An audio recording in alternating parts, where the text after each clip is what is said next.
Diskriminacija na areni Sport, 3 moški in s častnim dodatkom bivše reprezentantke bomo v 55. sezoni oziroma seveda v 55. epizodi AS podcasta razpravljali o ženski odbojki pred začetkom Evropskega prvenstva. Za dekleta, kako visoko pa lahko naše reprezentantke posežejo na tem prvenstvu in še seveda o marsičem drugem, pa z mojimi gosti, Žigo Kosom, trenerjem, 2-kratnih zaporednih državnih prvakinj Nove KBM iz Maribora.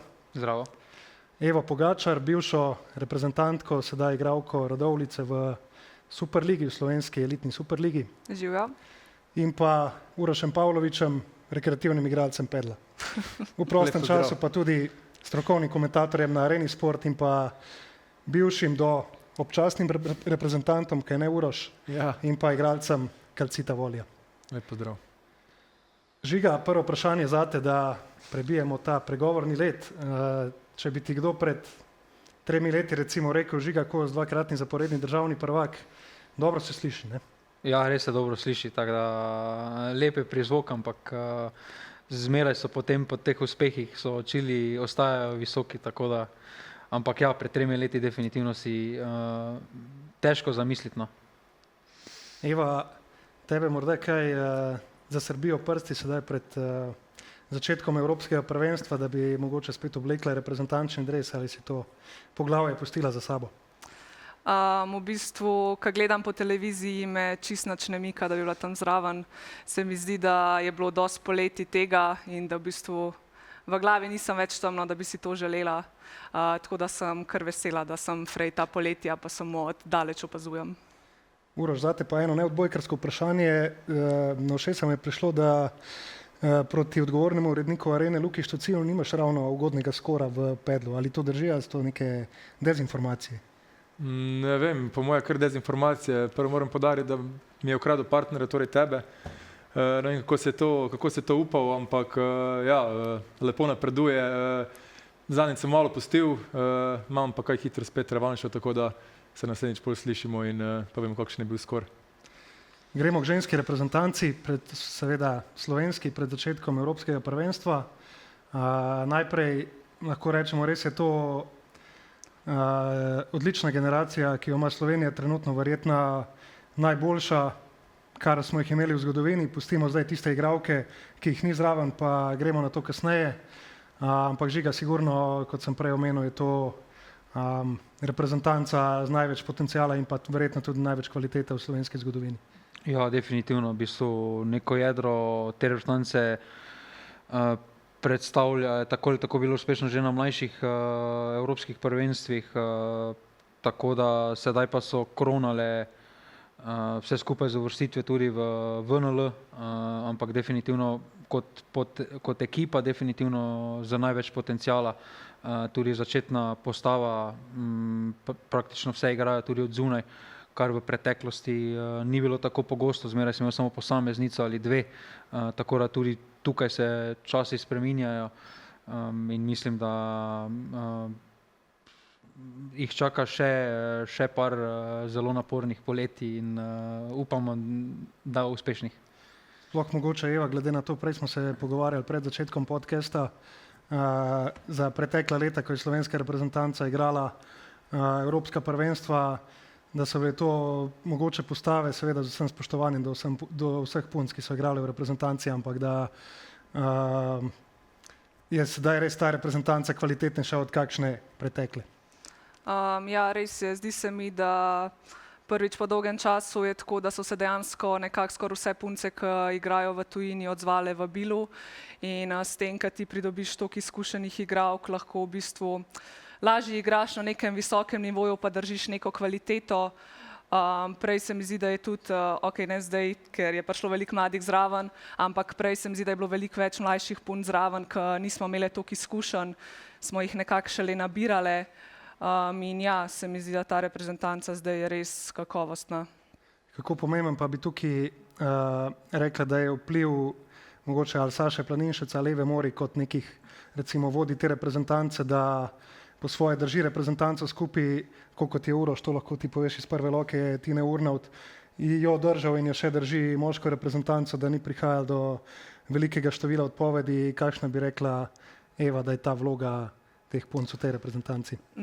Mislim, težko je primerjati, se mi zdi, kogarkoli s Tinetom, ker on to res dela na nekem, v bistvu mu uspeva na nekem visokem nivoju. Jaz ne bi rekla, da zdaj Evi pa Saši to nima uspeva, da imata one dve tako vlogo v ekipi. Se mi zdi, da sta najstarejše, najbolj izkušene igralke, ampak še vse, ne vem, zdaj so Neni, Nika, Lola, one imajo toliko želje po uspehu vse, se mi zdi, da one to zaradi sebe delajo, ker si želijo dobre kariere. Ne bi pa rekla, da je to zdaj nekdo tako kot Tine, ki drži vse to skupaj. Uroš, ti si to spremljal iz prve roke? Tinetovo. Ja, kar se Tineta tiče, to smo že v eni izmed prejšnjih podcastov povedali, oziroma takrat pred našim prvenstvom moškim. Je zagotovo pomemben člen v reprezentanci, eno lepilo, ki drži vse skupaj, nadzira, v bistvu igralce popravlja, jih dela boljše in pri ženskah, ne vem, nimam takega vpogleda v to, bi lahko ona bolj povedala, ampak mislim, da predvsem se mi je poklopilo. Sedaj ta klik se je naredil, tako kot se je nam naredil 2015, se jim je naredil ta klik, da so vrstili na svetovno prvenstvo, ga dobro odigrale, sedaj še ta nagrada z VNL-om in mislim, da so začele verjeti, kvalitetne so bile vedno, ampak nekako manjkalo je tisti nek preskok.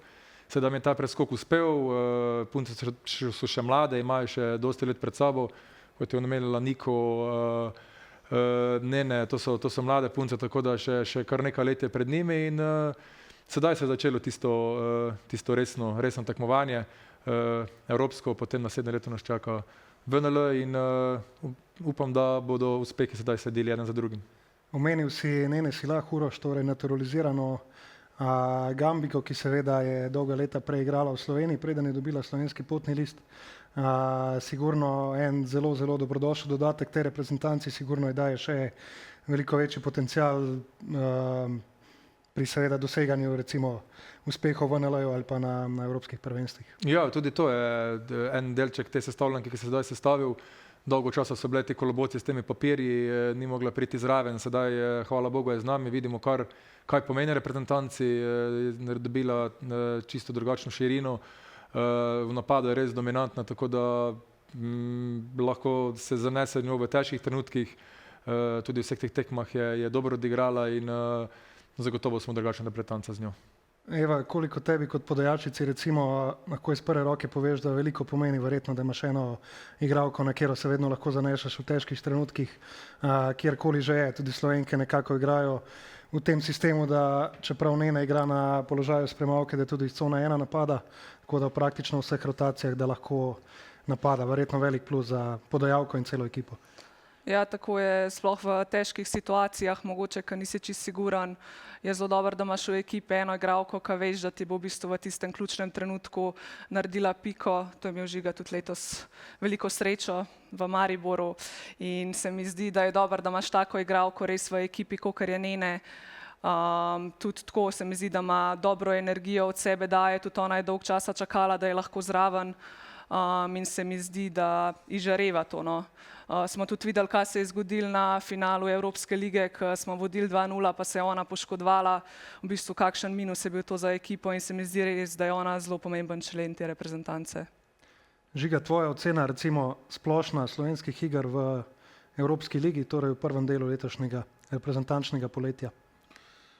Pa na koncu škoda, da nismo se skupaj kronali z zmago. Mislim, da obe tekmi proti Švedski sta bili, da bi smo imeli možnost, da bi zaključili eno in drugo. Na koncu vse skupaj razpored, lahko nekdo reče, da je lahek razpored bil, ampak na koncu so si to punce priborile z preteklimi uspehi, s preteklim svetovnim prvenstvom, tudi boljšo pozicijo na evropski jakostni lestvici, da je bil tako ugoden razpored, ampak še zmeraj moraš uspešno prebrosti vse tekme. Na koncu neki zrelostni izpit s tekmami proti Slovaški, ki daleč od tega, da je neka naivna reprezentanca, ampak moraš pokazati svojo kvaliteto. Mislim, da pa na koncu v finalu pa je šlo za dvoboj, interni dvoboj dveh zelo dominantnih napadalk, tudi so igrali v klubu Izabele Hak na eni strani, pa Nene Sile na drugi strani. Zelo odvisno sta obe reprezentanci od ene in druge, od učinka.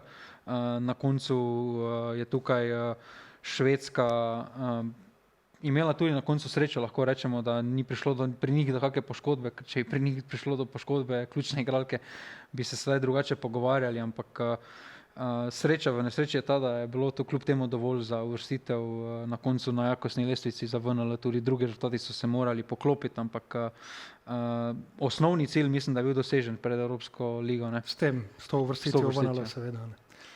Eva, preden gremo, sedaj, ko smo prišli na to finale Evropske lige, smo že bližje tem igralkam, ki jih ni več v reprezentanci, pa bi mogoče lahko bile.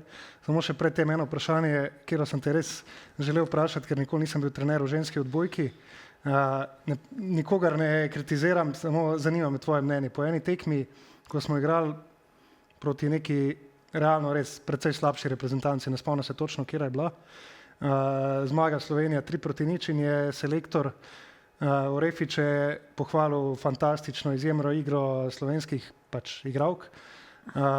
In me zanima iz ženskega vidika. Zdaj meni mogoče iz moškega vidika bi se mi zdelo mogoče to malo počastjo, da te nekdo hvali za, razumeš, zmago proti reprezentanci, proti kateri je zmaga samoumevna. A to punce gledate drugačno to? Če vaš trener pohvali za nekaj, kar mogoče pričakuješ, da je samoumevno? Mislim, zdaj, če je dogovor pred tekmo, da se tekmo gladko dobi, 3-0, da se vse odigra, kako je treba in on v bistvu na koncu nekako pohvali, da smo dosegli cilj, nismo izgubili seta. Se mi zdi, da pač ti to vzameš, ok, naredil sem svoje, ampak ni pa zdaj, da bi bil to kakor nek disrespekt ali pa karkoli. Je bolj tako, ok, držali smo se dogovora, nesli smo 3 pike brez izgubljenega seta in je to. Da vem, če bom slučajno kdaj trener v ženski odbojki, kako se obnašati. Zdaj pa k tisti malce manj prijetni temi, torej odpovedi.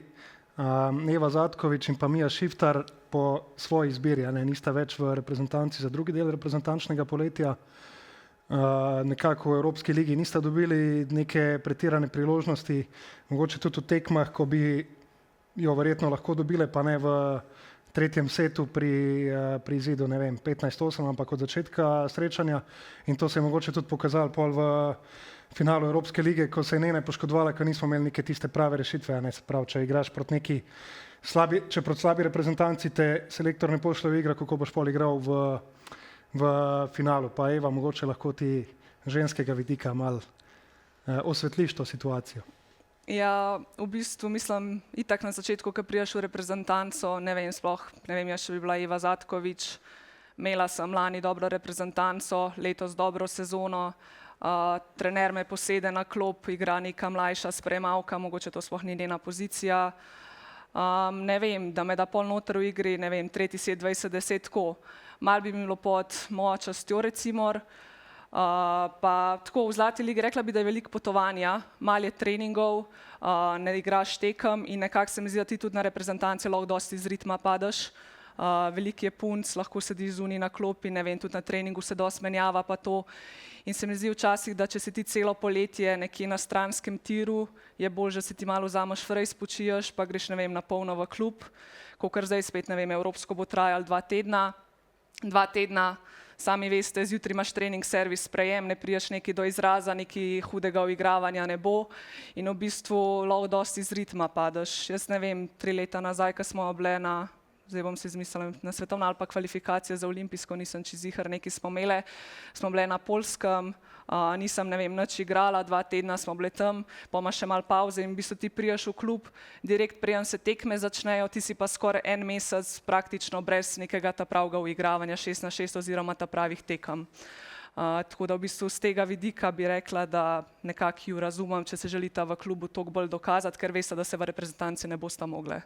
Uroš, kako se že reče tem igralcem, ko si recimo v reprezentanci to, kar je opisovala Eva, spravi, ko veliko treniraš, pa malo igraš? Zdaj se lahko malo pošalim, ker sem tudi sam bil del te ekipe TNT, torej treniraš, ne igraš, treniraš, tako da ja, tudi sam sem bil del tega.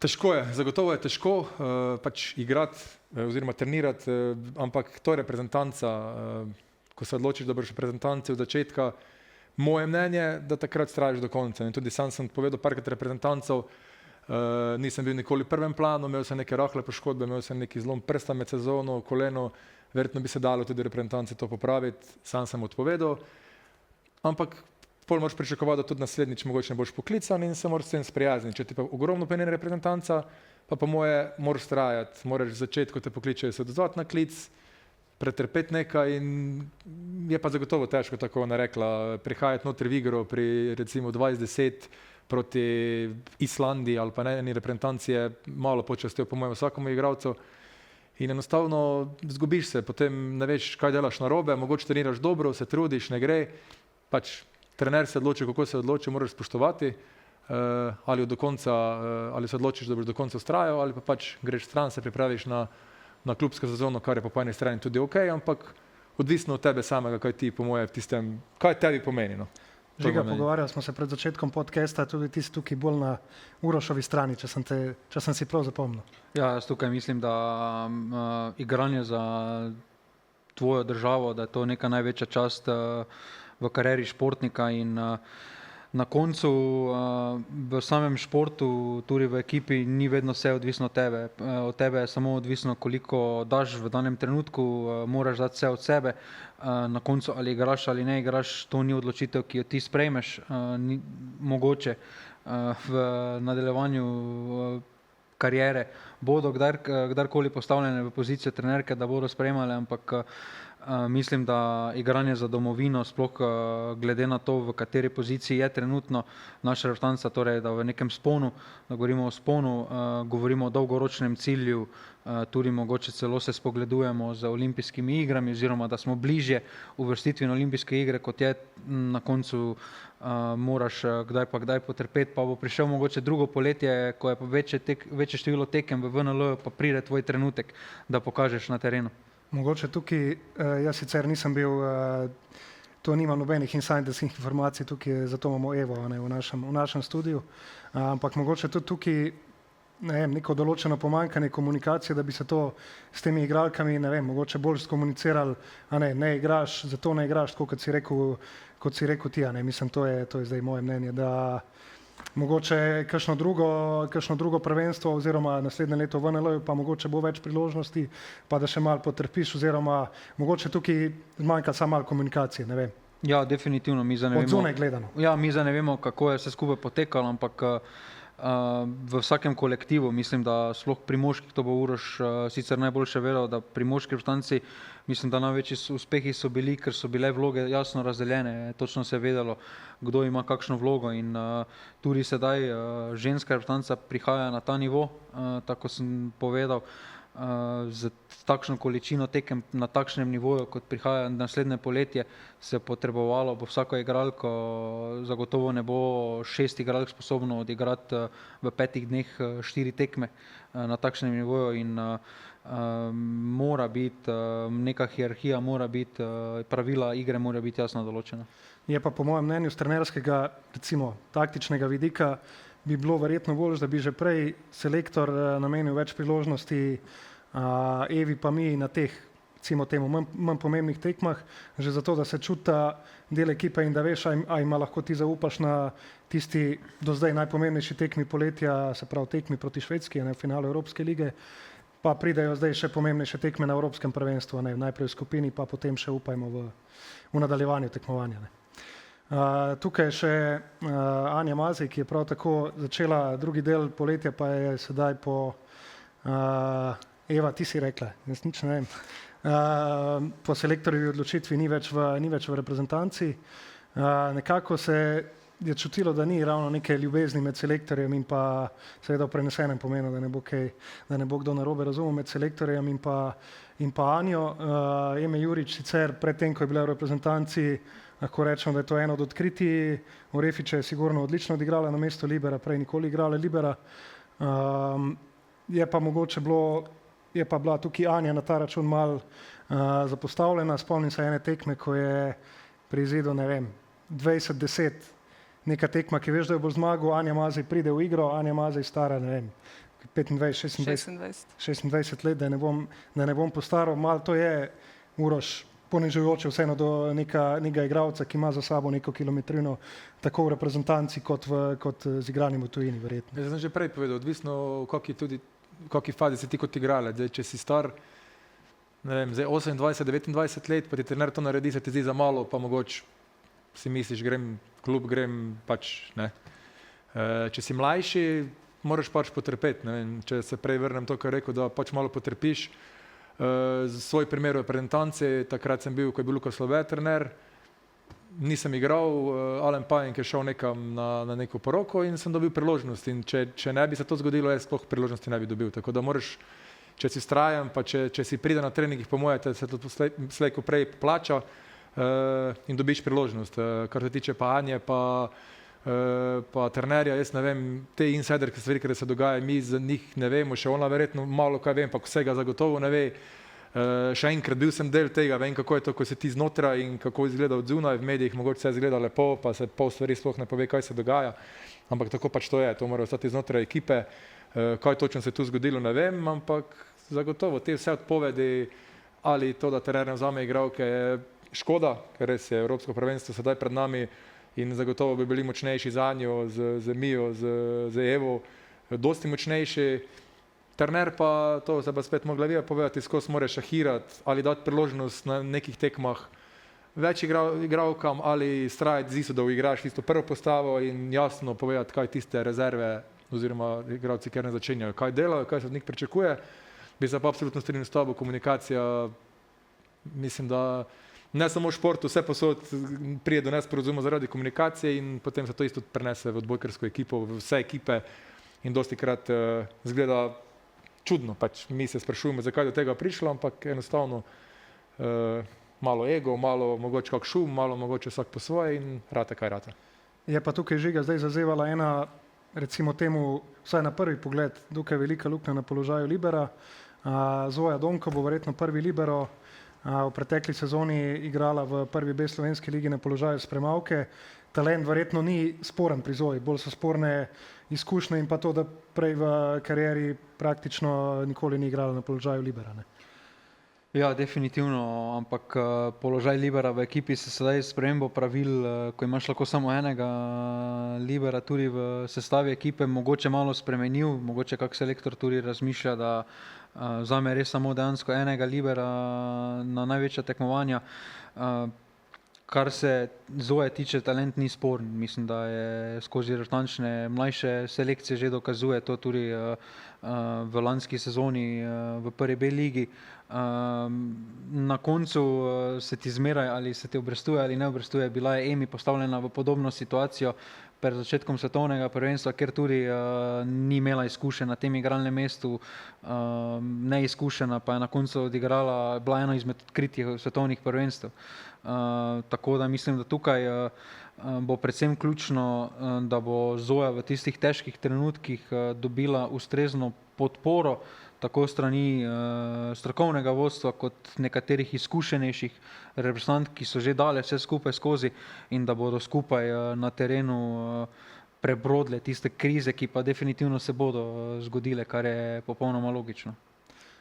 Prej smo se pogovarjali, je tukaj seveda še nekaj igralk, ki jih mogoče že nekaj let ni v reprezentanci, pa bi po kvaliteti sigurno še sodile sem, recimo Iza Mlakar, Lana Ščuka in verjetno bi se našla še kakšna. Žiga. Prej smo se pogovarjali, da bi ti tukaj zagovarjal malce bolj recimo temu liberalen pristop trenerja k vključevanju teh igralk, da bi mogoče prej namenil več prostega poletja, naj se po svoji presoji priključijo samo zato, da bi bile takrat na Evropskem prvenstvu zraven, ko bi bilo najbolj pomembno. Tukaj je spet odvisno, kaj ti je rezultat v prioriteti. Vidimo sami tudi zdaj pri moških, da so obrali mogoče takšen sistem, da nekomu namenijo malo več trenutka, pa se ga potem postopno skozi turnirje vključuje.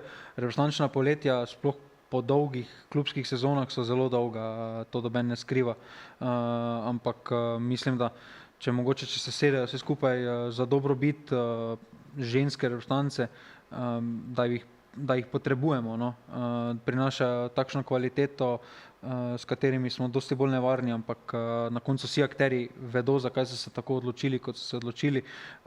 Ni prav ne en, ne drugi pristop, tako da obe poti sta pravi, ampak trenutno je prav, da selektor zagovarja eno in isto pot in se tega tudi drži.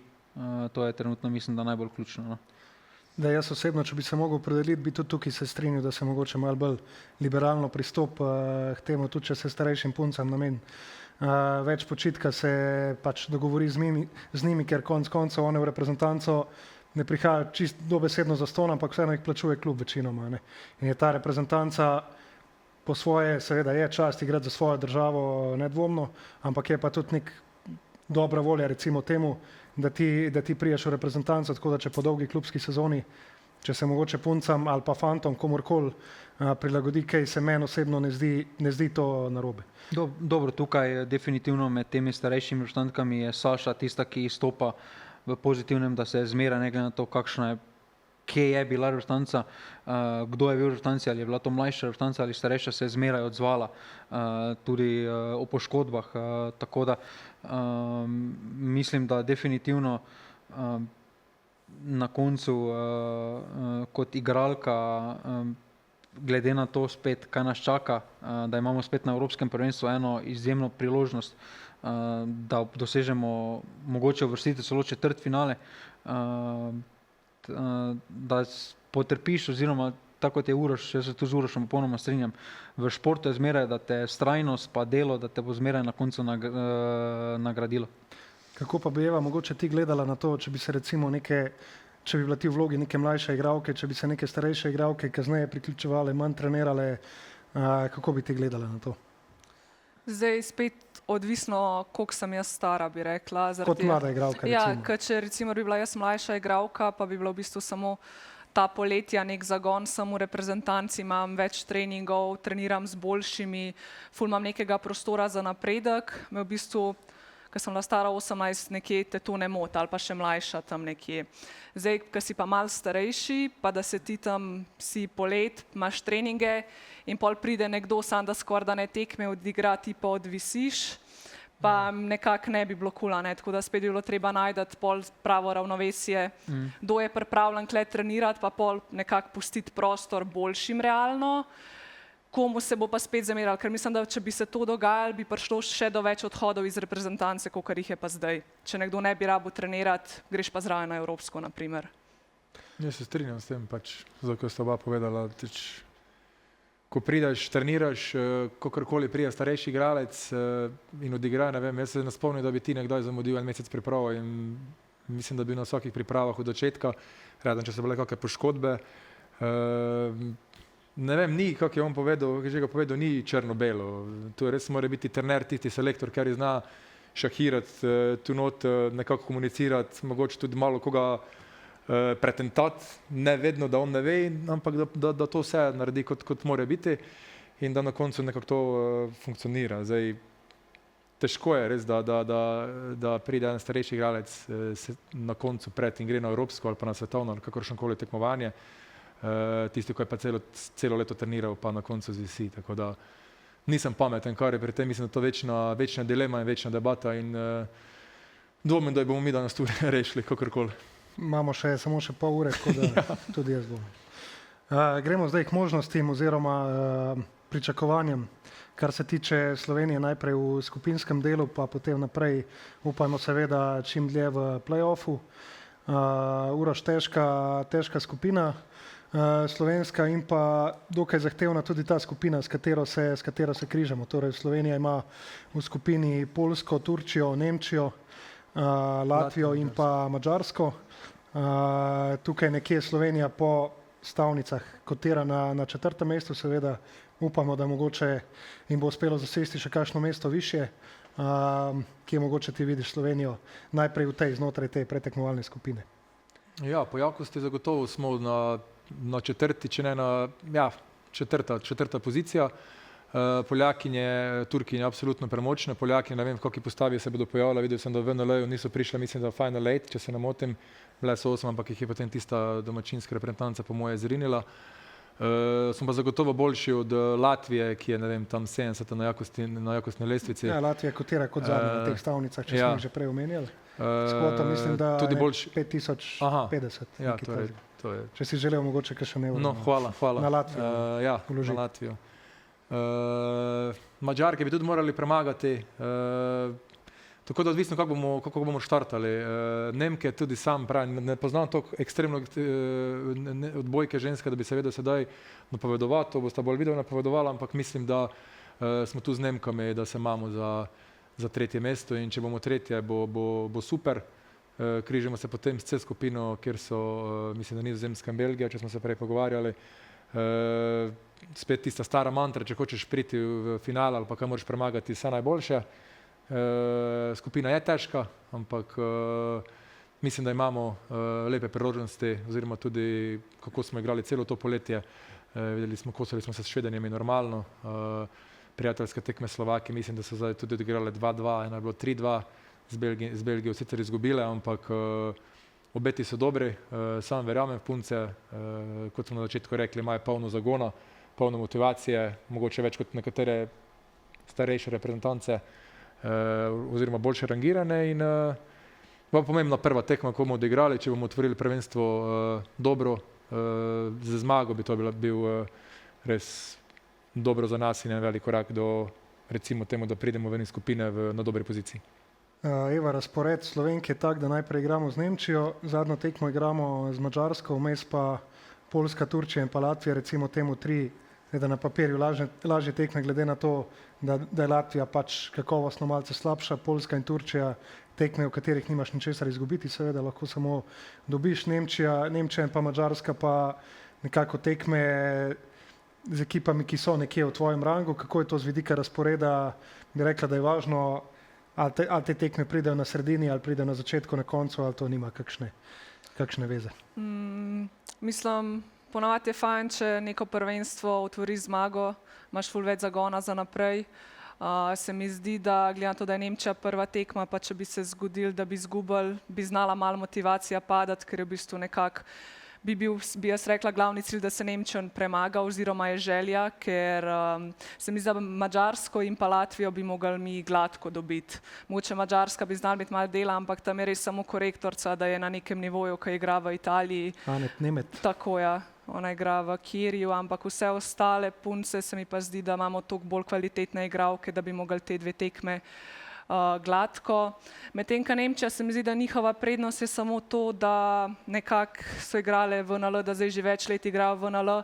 Premagajo Turkinje, se mi zdi, ali neke dve dobri zmagi so imele med, tako da niso slabe zagotovo. Niso slabe, pa ful več imajo v bistvu izkušenj kot reprezentanca, ker vsa leta igrajo tekme proti boljšim ekipam in imajo veliko več možnosti za napredovati, kot recimo naše, ki igrajo celo ligo evropsko, igrajo proti ekipam, ki jim ne morejo vzeti seta in pol se zgodi, da imamo z nekim Švedinjem zelo velike težave, ampak zaradi tega, ker nekako nismo v tem visokem ritmu tekem. Tako da se mi zdi, da edino to bi znala biti prednost Nemčije, ostalo pa bi mogli. Tudi tukaj seveda, ko bo Slovenija od naslednjega leta igrala v NL, bodo te izkušnje potem prišle tudi na slovensko stran, tako da tudi iz tega vidika veliko pomeni igranje v NL-ju. Žiga, Nemčija, Madžarska, težki tekmi, tvoja recimo napoved glede skupinskega dela oziroma ocena stanja? Pa ja, tukaj na kako se tekme sledijo, ne moreš vplivati, tako da se bi na to kdorkoli posvečal preveč pozornosti. Na koncu v skupini mora vsakim odigrati. Nemčija definitivno ima to izkušnjo z VNL-ja, ki ti da ostrino, da ti te težje tekme. Definitivno tudi Nemčija izhaja iz zelo močne lige, iz dobre šole. Na koncu mislim, da smo pokazali tudi na prejšnjem svetovnem prvenstvu, da se lahko kosamo tudi z rangom več, če smo res v dobrem momentu, odigraš neobremenjeno. Tako da tudi tisti dve tekmi proti Poljski, Turčiji, mislim, da da punce ne bodo vrgle puško v koruzo, da bodo res poskušale vse se vrglo na glavo, po domače povedano. Ampak ta prva tekma zna res krojiti usodo. Od Latvije definitivno smo močnejša reprezentanca, tam sicer korektorca je zelo dobra, ampak mislim, da smo že pokazali v preteklih dvobojih za njimi, da smo definitivno močnejša reprezentanca. Tudi Madžarska, sicer zelo kompaktna reprezentanca, daleč od tega, da bo to lahka tekma, reprezentanca, ki ima svoj izdelan sistem, točno ve, kdo kaj, z odlično korektorco tudi. Tudi oprosti Žiga z bivšim slovenskim selektorjem Kepinjem. Tudi z bivšim selektorjem, ki pozna karakter večino teh punc. Imajo tudi eno zelo napadalno, zelo močno spremljalko, ki je igrala na Poljskem v Lila preteklih Kiš, sezonah. če se Ja, ne pa motim. še Bodoki Zedmek. Ta je definitivno zelo težka tekma, ker bomo tudi postavljeni v vlogo favorita. Te tekme, ko moraš dobiti, so zmeraj težje. Pa glede na sploh, kdaj pride, ampak na to se ne smemo ozirati, odigrati po svojih najboljših močeh in mislim, da bi bilo zelo lepo, da bi bili na koncu tretji. No.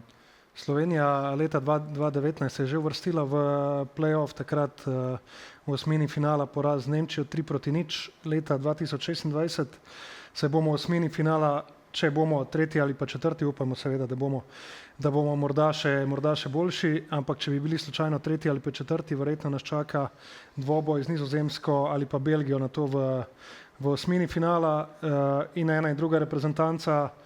Sta reprezentanci, ki bosta proti Sloveniji na papirju, seveda govorimo, upajmo, da bo drugače, favorit nedvomno. Ja, definitivno, tudi v zadnji pripravljeni tekmi. Sicer Belgija je v nekem tranzicijskem obdobju, ogromno mlajših igralk vključujejo, ampak belgijska šola je v zadnjih letih naredila velik preskok, igrajo zelo specifičen stil odbojke, poskušajo To res... misliš, oprosti, v kakšnem smislu misliš specifičen? Pa mislim, da stil? dokaj podoben bolj našemu, veliko bolj tehnično naravnan, poskušajo res izjemno hitro odigrati, vkolikor jih ne uspeš oddaljiti od mreže, ti lahko povzročijo veliko problemov, tako da nimaš točno tiste neke točke, na katero se lahko osredotočiš, recimo v sami igri servis sprejema. Tukaj potem bolj taktično poskušaš, katero pozicijo izvreči iz igre, ampak definitivno mislim, da na Evropskem prvenstvu bo malo drugačen. Tukaj tudi ne vemo, v kakšnem trenažnem procesu smo bili pred tema dvema pripravljenima tekmama. Mogoče je bila količina še zmeraj velika, pa se sedaj začelo spuščati, tako da mislim, da proti vsakemu na Evropskem prvenstvu, da imamo zelo dobro udarno šestorko, ki bo sposobna se kosati proti vsakemu tekmecu na drugi strani. No, jaz mislim, da naši ne gledajo, koga bodo dobili v osmini finala, oni se ukvarjajo s tem, da odigrajo vsako tekmo. Ja, zato smo mi tukaj na kavčik s pivom. Tako, ja, točno to. Pred sabo, ne. Ja, da čim boljše delo je ta skupinski del. Na zadnje niso prišle iz grupe na prejšnjem Evropskem prvenstvu. Smo pokazali na svetovnem, da lahko igramo proti boljšim reprezentancam. Turkinjem smo dva seta na razliko, še posebej prej mislim, da je bil 30-28. Američankam smo vzeli set, Argentina 3-0 smo premagali. Torej to je pač... Tudi Čehinje smo bili zelo konkurenčni. Ja, mislim, zdaj so pa dobile punce še več samozavesti s to Evropsko ligo. Ta VNL jih so bile, se smo videli posnetke, so bile izjemno vesele in upam, da bodo plavale na valovih tega navdušenja in želje, zagotovo se veselijo tega Evropskega prvenstva in mislim, da tu lahko naša razlika, da smo res polni zagona, polni neke pozitivne energije in da mogoče presenetimo tudi Turkinje ali pa Poljakinje. Definitivno je tudi drugi aspekt, tudi, da priješ na Evropsko prvenstvo samozavesten z zmagami v seriji zmag, kot pa na vse zadnje se pogovarjamo, ok, Nemčija ima prednost, da ima težje tekme, ampak prihaja tudi z negativnim nizom tekem, tako da takrat mislim, da so bile tam, niso prišli na... Ja, ne veš, kaj je prava, kaj je najboljše, ne, tako da tukaj... To za Nemke govoriš, Uroš. Ja, tukaj bo res ključno... 12. Tukaj bo res ključno, da se fokusiramo samo na sebe, na svojo igro, poskušamo najboljše, na vse zadnje. Je to ena izmed težjih skupin na Evropskem prvenstvu, vse 4 reprezentance, ta zgoraj smo uvrščeni v VNL, tako da mislim, da Evropska odbojka se toliko razširila, da ni lahkih tekmecev. No. Tukaj, če potegnemo usporednico z moško reprezentanco, mogoče tam, če se spomnimo, dokaj dolgo se je čakal ta preskok, ki se je na koncu zgodil s tisto srebrno medaljo leta 2015, Uroš. Ja, to sem na začetku omenil, ja. Tako je, in da mogoče Slovenke, zdaj slovenska ženska reprezentanca, da je mogoče še prej prišla do tega VNL-ja, moški so se mogli dalj boriti s tekmeci in pa tudi s FIVB-jem, da so jim na koncu pustili v ta VNL. Tako da mogoče je to, ne da se zdaj to od punc zahteva ali pa pričakuje, ampak mogoče je ta potencialna osmina finala proti Nizozemski Belgiji neka priložnost, da se naredi ta preskok in da Slovenke res odskočijo tja, kjer bi po nekem potencialu ali pa našem upanju lahko bile zdaj ali pa mogoče v bližnji prihodnosti? Ja, moške se dolgo čakalo, potem tista sprememba pravil, pa nas niso pustili gor, tako da potem je končno ratalo priti ta VNL, puncem je to zdaj uspelo in ja, mislim, da imajo vse možnosti, da pokažejo svojo najboljšo igro in da naredijo to, kar jim je za narediti. Eva, kaj ti misliš recimo o osmini finala, na to, kako se mogoče lotiti take tekme, ko veš, da je nasprotnik favorit, pa ti vseeno sam pri sebi veš, da imaš svoje možnosti, svoje... Ja, v bistvu tako, kot smo prej rekli, vedno je nekako lažje iti v tekmo, če nisi favorit, ker nimaš nekega pritiska. In se mi zdi, da naša reprezentanca nekako bo verjela vase, da to lahko naredi, da se zavedajo tudi tako, kakšen uspeh lahko dosežejo.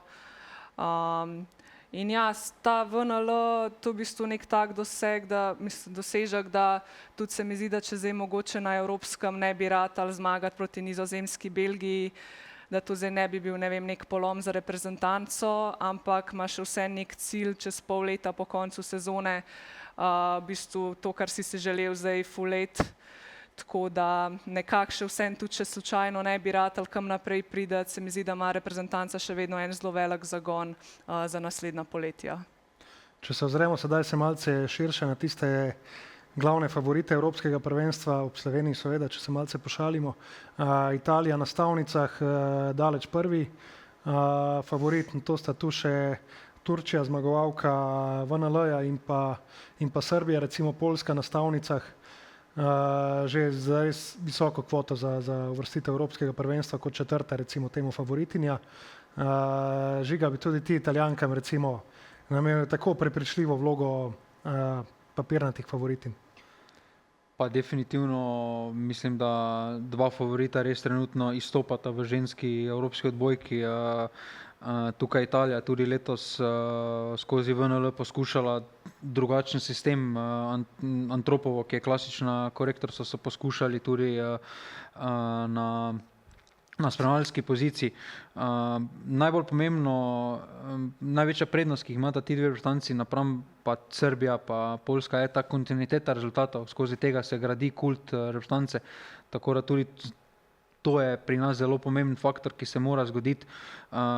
Jaz tudi Turčija mislim, da bo zelo nevarna, sploh s podporo doma, jih ne bi odpisal v dvoboju proti Italiji.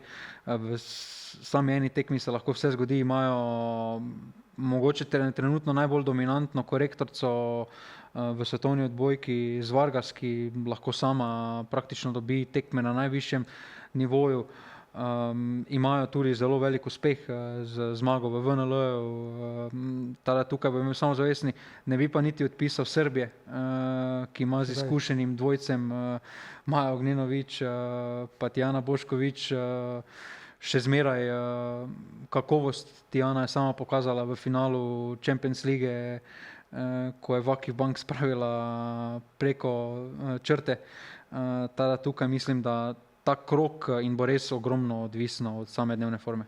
Omenil si Ekaterino Antropovo na položaju spremavke, ne zdaj koliko si spremljal prav video ali pa posamezne tekme v VNL-ju, ampak recimo kako se ti je zdel ta eksperiment sedaj, ko je legendarni Julio Velasco, selektor Italije, objavil spisek, je kot Antropova na položaju spremavke. Na koncu na zaključnem turnirju VNL-ja ni igrala spremavke, sta igrali Antropova in pa Egonu, sta se menjali na položaju korektorice. Kaj ti misliš, ali pa mogoče, če bi ti selektor Italije za katero od teh dveh variant bi se ti odločil? Težko vprašanje so v vas podcastu. To bi mogel vedeti, preden si se strinjal, da prideš sem. Ne, težka vprašanja, ampak to so sladke skrbi, no? Ko imaš takšne igralke, na koncu največjo širino ti da predvsem, da imaš različne možnosti, predvsem tudi pri igralcu, da lahko kdaj odvisno od tekmeca, kdaj če ti ne gre napad iz cone 4, da lahko imaš tudi tako dominantno napadalko iz cone 4, da malo izenačiš. To so sladke skrbi, zato pa mislim, da tudi je Italija tam, kjer je. Tako da sam selektor bo pa sam vedel najboljše, ampak skozi pretekle uspehe Italije se je pokazalo definitivno, da tehnično, ko imajo sprejem, so zelo nevarna reprezentanca, ko ima oro, podaljka, vsa orožja v igri, tako da tukaj spet odvisno od momenta tekme, od tekmeca, kaj potrebuješ in kdo je na drugi strani. Eva, tvoje videnje teh glavnih, recimo temu favoritov za, vsaj na papirju, za zmago na Evropskem prvenstvu? Ja, jaz se strinjam tukaj, da najbolj logično po kvaliteti, da bi mogla biti Turčija pa Italija. Ampak to sem samo hotela reči, ko smo se pogovarjali za to korektorca sprejemavka, tudi Turčija je pred parimi leti predstavila Karakurt na sprejemavko, ki je preigrala korektorja, pa so imeli pol v bistvu in Vargas in Karakurt v igrišču, ki imaš v bistvu dva zelo močna napadalca, pa so pol v bistvu tukaj še neko širino dobili. In se mi zdi, da nekako Vargas je trenutno toliko kvalitetnejša od ostalih, da jaz, če bi stavila letos, bi stavila na Turčijo. Bi rekla, prosto Eva, bi rekla, da je Vargas tudi v teh krogu recimo najboljših korektoric na svetu, če so tukaj še Bošković, pa Egonu, pa Antropova, bi ti vseeno Vargas postavila še više od teh drugih. Ne pravim, da se ne strinjam, samo pač Ja, v bistvu meni najlepše zagledati je Bošković. Ampak glede na ekipo okoli Bošković, mislim, da ima Turčija več šans z Vargas, se pravi, da ima bolj kvalitetne soigralke, kot jih ima trenutno Bošković z tega vidika. Bi se strinjal s katerim delom zdaj? Z zadnjim, oziroma da je Turčija favorit, tudi po moje bi stal prej na Turčijo kot na Italijo.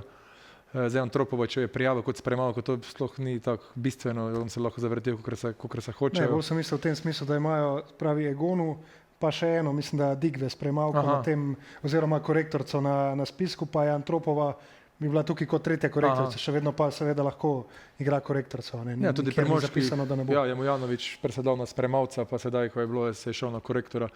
Tako da, ja, to ni tako bistveno, ampak Turčija enostavno, bi se strinjal to, kar je rekla Eva, Bošković, Ugnjenović sta res ubijalska dvojka, ampak ekipa okoli malo mogoče škripa. Tudi Dangubić mislim, da se je poškodovala na zadnjem, ne vem, in tudi ni zraven. Kdo je sedaj tam na sprejemu, točno ne vem, ampak pričakujem Turčija, Italija, če sploh šansa, da se oni križajo med sabo v finalu, koma je opcija verjetno, ne?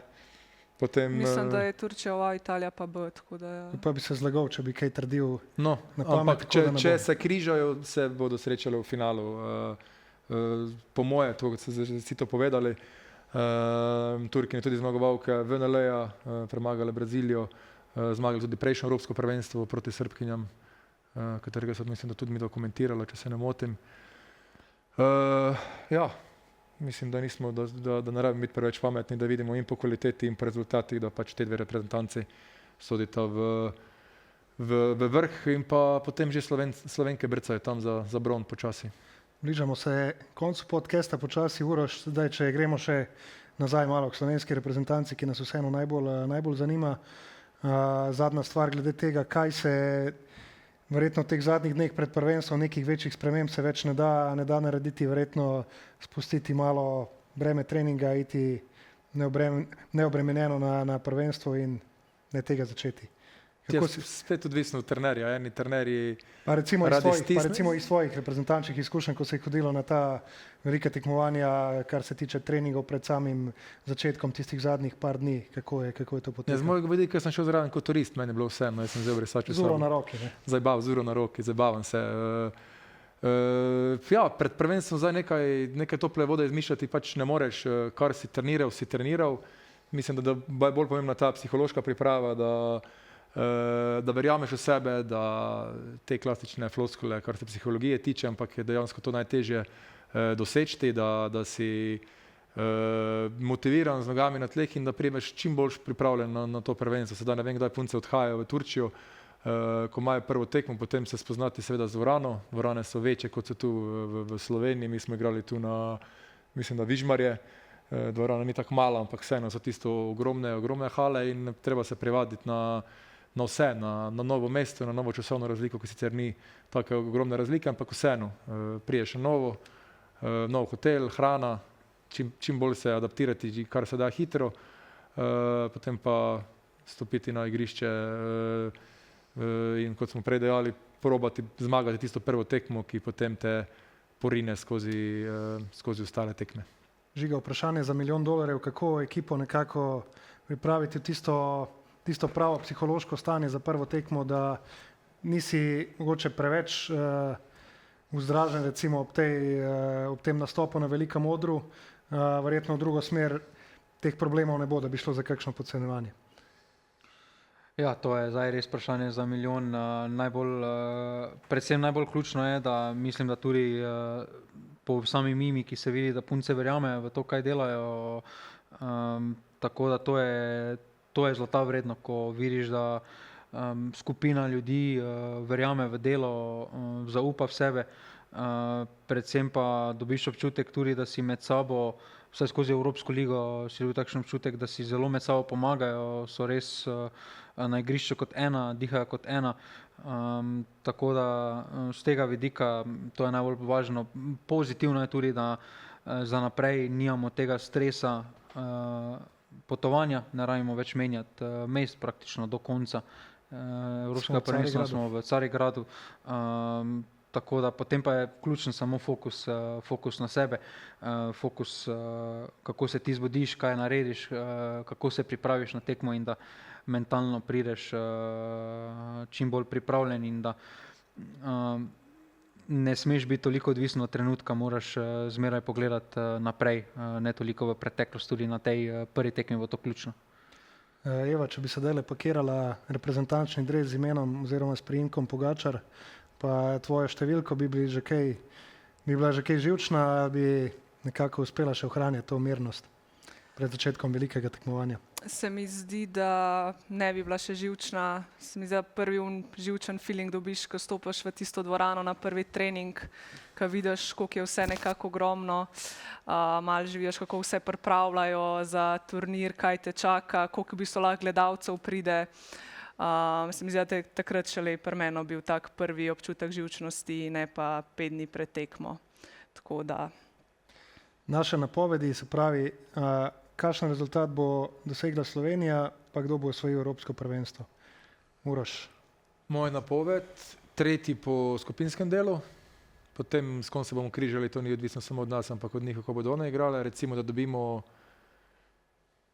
če smo 3, dobimo Nizozemke. Jaz bi rekla Belgijo, ker je Nizozemska boljša. No, dobimo naprej Belgijo, premagamo Belgijo, potem pa po moje odvisno koga še naprej, ampak da pridemo mi v torej četrtfinale. In prvakinja Turkinje. Jaz se vse strinjam z Urošem. Isto bi povedala. Drugič bomo samo enega od vaju povabili na podcast, ker vidimo, da se strinjate vsem, pa pol ni tako zanimivo, če imate pač dva človeka. Bo zdaj on ima neki, da eno. Žiga, ti si tukaj kot tak trojanski kon, ti moraš sedaj tukaj neki kontra povedati, tudi če misliš... Neki moraš, da še malo podaljšamo podcast, ker ni še eno ura, moraš neki povedati. Jaz verjamem, da se vrstimo v četrtfinale, potem pa se križamo tam z... Tisto pa finale pred finalom proti Turčiji. Enih par final moramo odigrati mi, da pridemo. Ampak ja, mislim, da je bil neizmeren uspeh uvrstitev v četrtfinale med 8 najboljših držav, ampak na koncu tudi potem se nam ni potrebno kvalificirati na naslednjo Evropsko prvenstvo z uvrstitev v četrtfinale.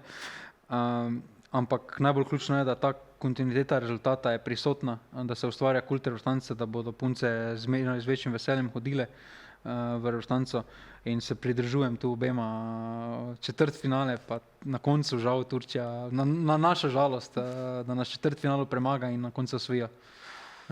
Tudi jaz bi rekel, da verjamem, da bo Slovenija prišla temu vsaj v četrtfinale. Pa seveda moram biti malo drugačen, recimo, da bo Italija osvojila Evropsko prvenstvo. Juri, imam vprašanje še za tebe, oziroma za vse nas, ker vem, da ura še ni toliko, spet nisi speljal do konca, kakor bi mogli, ne pa ena bonus tema, ne. Na kratko lahko vsake, ampak zanima me, kar se tiče novih pravil. Kako na to gledate, ker videl sem, punce so imele nek video, kar se tiče tega in ste bile zelo, niso glih sprejele tega z odobravanjem, s tem rinjenjem, s temi žogami, kaj pa rečete na to? Torej vsa ta nova pravila, ker se dotik stropa, da ni več rinjenja žoge, menjava preden se servira, to je sicer še bilo podobno, ampak so malo priredili. Kar se tiče, Nekateri igralke izgubljajo, oziroma predvsem je to mogoče bolj za moške, ki so več igrali te potisne žoge, ženske toliko mogoče ne, kakšna Lola bi znala to izkoriščati.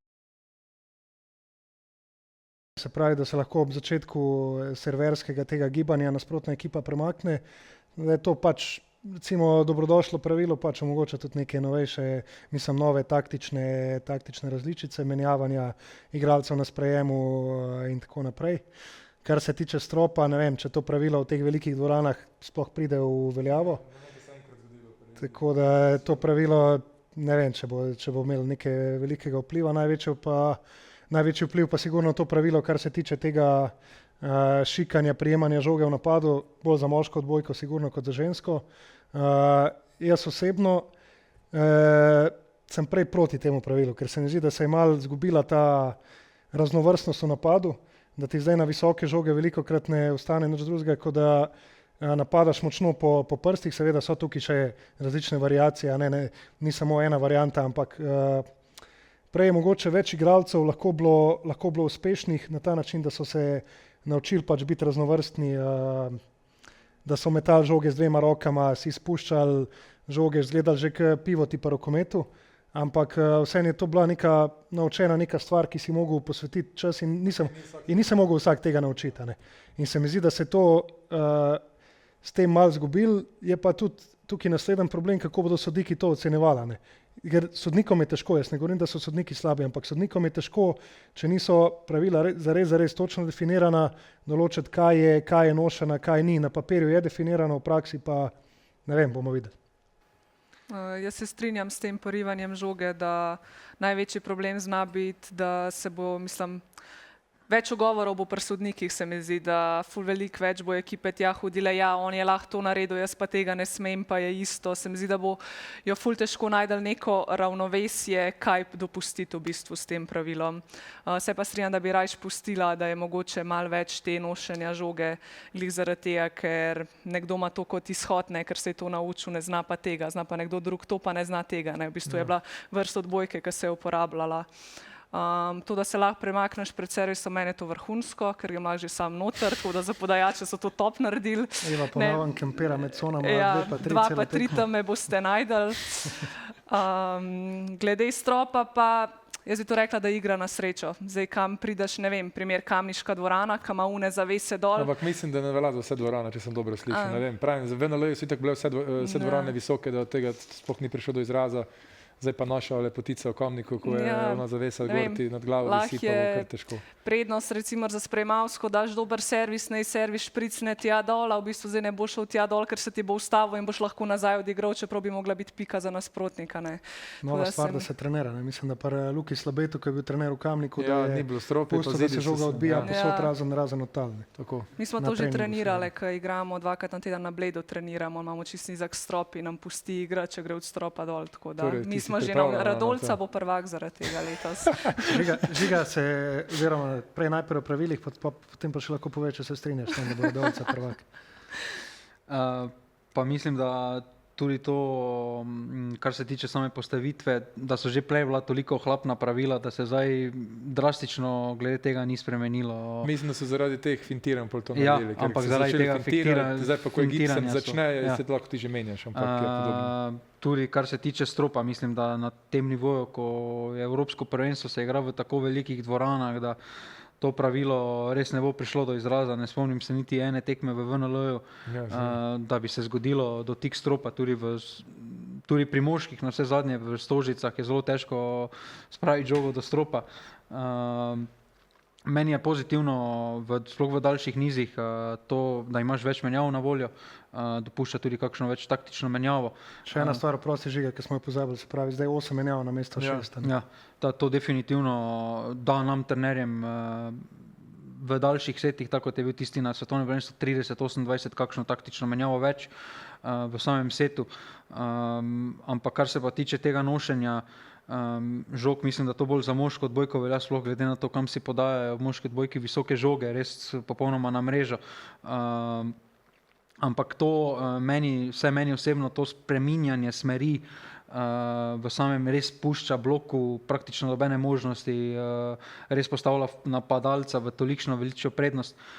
Je pa največji tu problem interpretacija teh pravil, ker mislim, da bodo tekme tudi na Evropskem prvenstvu, ker se bo kriterij, kaj je, kaj ni, se bo zelo nihal med tekmami in to je ena takšna siva cona. Ravno to je najhujše.